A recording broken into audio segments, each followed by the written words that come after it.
$3,380 billion का सामान export किया और $2,557 बिलियन के गुड्स इंपोर्ट किए, तभी पीछे बचे $823 बिलियन।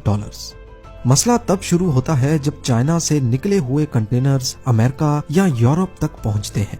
जहां चाइना का सरप्लस $823 बिलियन है, वहीं पूरे यूरोप का मिलाकर सिर्फ $41 बिलियन, मतलब चाइना से 95% कम। पर जब यही कंटेनर्स अमेरिका पहुंचते हैं तो यहाँ सब कुछ बिगड़ा हुआ है। अमेरिका दुनिया का सबसे बड़ा कंज्यूमर है, यानी यहाँ इंपोर्ट और एक्सपोर्ट का बैलेंस ही नहीं है।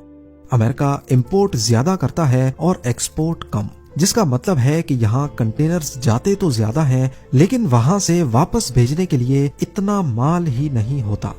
यूएस पोर्ट्स पर आने वाले कंटेनर्स में से सिर्फ 40% ही भरे हुए वापस जाते हैं। तो सवाल पैदा होता है कि फिर बाकी 60% कंटेनर्स जाते कहाँ हैं?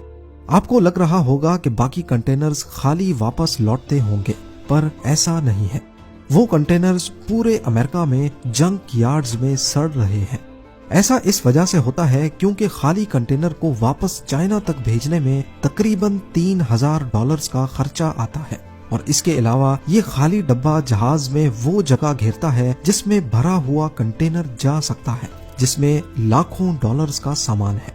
यही वजह है कि चाइना को $3,000 के यूज्ड कंटेनर की जरूरत ही पेश नहीं आती, क्योंकि वही कंटेनर चाइना दोबारा $2,000 में तैयार कर लेता है।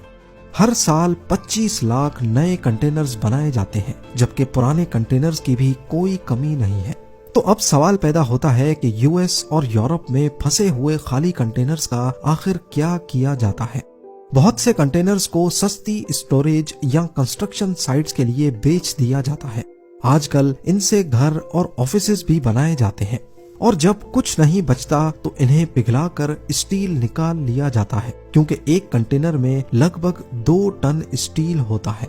अगली बार जब आप किसी पोर्ट के पास से गुजरें और वहां स्टील कंटेनर्स एक दूसरे के ऊपर स्टैक हुए देखें, तो याद रखिएगा ये सिर्फ कचरा नहीं बल्कि दुनिया की बिगड़ी हुई इकोनॉमी की एक अनोखी कहानी है।